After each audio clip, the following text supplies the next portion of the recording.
মোৰ আৰু এটা নতুন ভিডিঅ' লৈ এনাৰ অসমলৈ স্বাগতম জনাইছোঁ আপোনালোকক। আজি ৰাতিপুৱা 10 বজাৰ লগে লগে মেট্ৰিকৰ ৰিজাল্ট দিব।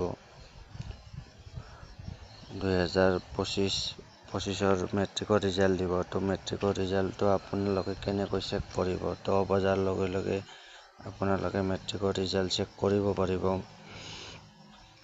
তো মেট্ৰিকৰ ৰিজাল্ট চেক কৰিবলৈ আপোনালোকে মোৰ ভিডিঅ'টোৰ ডেছক্ৰিপশ্যনত যোনটো লিংক আছে, লিংকটোত গৈ পেলাই আপোনালোকে ক্লিক কৰিব।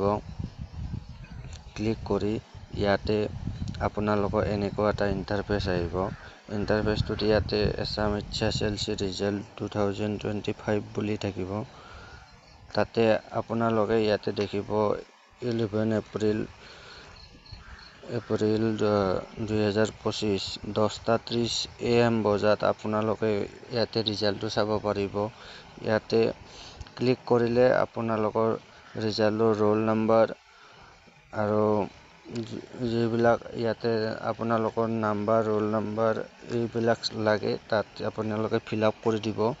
ফিল আপ কৰি দিয়াৰ পিছত আপোনালোকৰ ৰিজাল্টটো চাব পাৰিব।